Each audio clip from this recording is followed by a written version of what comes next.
بسم اللہ الرحمن الرحیم۔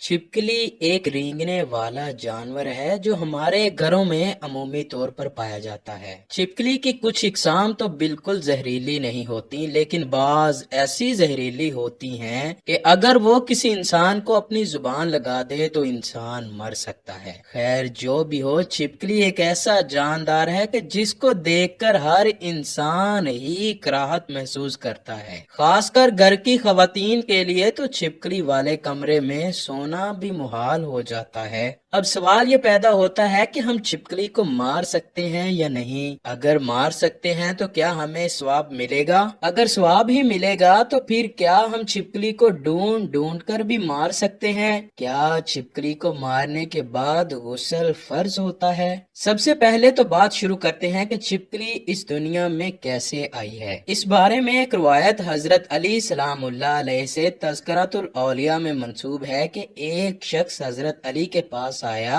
اور عرض کرنے لگا کہ چھپکلی کو مارنا جائز ہے یا نہیں۔ حضرت علی فرمانے لگے کہ نبی پاک صلی اللہ علیہ وآلہ وسلم نے فرمایا تھا کہ چھپکلیوں کو مارا کرو۔ چھپکلیوں کے مارنے کا حکم دیا کیونکہ یہ ابراہیم علیہ السلام کی آگ پر پھونکے مارتی تھی۔ چھپکلی واحد خلقت ہے۔ جب نمرود نے اللہ کے نبی حضرت ابراہیم علیہ السلام کو آگ میں ڈالنے کا فیصلہ کیا تو ہر جانور اس آگ کو بجھانے کی کوشش کر رہا تھا اور یہ خوش ہو کر اس آگ کو بھڑکا رہی تھی۔ تب ہی سے اللہ نے اس پہ لعنت بھیج دی، اسی لیے اس کو مارنا یا اپنے گھر سے بھگانا گناہ نہیں۔ حضرت مولا علی مزید فرماتے ہیں کہ اس زمین پر کچھ مخلوقات ایسی ہیں جو انسان سے ناخوش ہیں اور انہوں نے شیطان سے وعدہ کیا ہوا ہے کہ وہ انسان کو ہر طرح سے نقصان دیں گی۔ ان میں ایک چھپکلی ہے اور اس خاندان سے جڑی مخلوقات ہیں۔ حضرت آدم علیہ السلام کی خلقت سے لاکھوں سال پہلے اس زمین پر چھپکلی کا خاندان کثیر تعداد میں بستا تھا اور وہ دن بدن بہت زیادہ بڑا ہونے لگا اور یہاں تک کہ زمین کو دوزخ کی مثل بنا دیا۔ یہاں اس خاندان نے اتنا ظلم کیا کہ اللہ نے زمین پر عذاب نازل کیا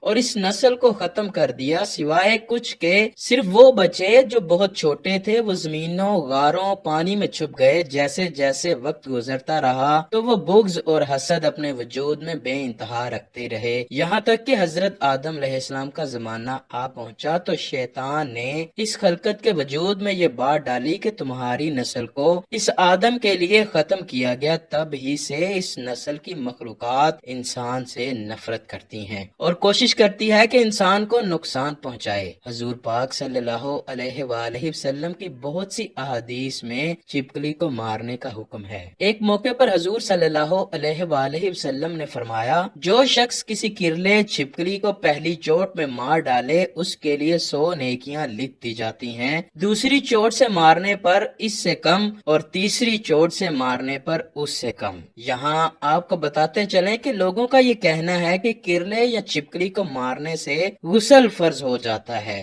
اس کا شریعت مطہرہ میں کوئی ثبوت نہیں ہے، یہ لوگوں کا اپنی طرف سے بنایا ہوا مسئلہ ہے۔ چھپکلی ایک موذی جانور ہے جس سے انسان کو نقصان کا خدشہ ہوتا ہے۔ کبھی کبھار وہ کھانے میں اپنا لعاب یعنی تھوک ڈال دیتی ہے یا کھانا جھوٹا کر دیتی ہے جو کھانے میں زہریلے اثرات پیدا کرتا ہے جس سے انسانی موت ہو سکتی ہے۔ جب اس سے نقصان کا ہی اندیشہ ہے تو اس کو مارنے کا حکم دیا گیا ہے تاکہ انسانی جان کو اس کی ایذا سے بچایا جا سکے۔ حضور صلی اللہ علیہ وآلہ وسلم نے فرمایا، جس نے سانپ مارا اس کے لیے 7 نیکیاں ہیں اور جس نے چھپکلی کو مارا اس کے لیے 1 نیکی ہے۔ اس لیے دوستو، اس موذی جانور کو گھر سے بھگانا اور اسے مارنا جائز ہے۔ آپ صلی اللہ علیہ وآلہ وسلم نے اس کو مارنے کی اجازت بلکہ ہمیں حکم دیا ہے اور اس کے مارنے پر ثواب بھی بیان کیا گیا ہے، یہاں تک کہ اگر پہلی ضرب میں مار دیا جائے تو اس پر ثواب کی بڑی مقدار بیان کی گئی ہے، دوسری ضرب پر مارنے سے اس سے کم اور تیسری میں اس سے کم۔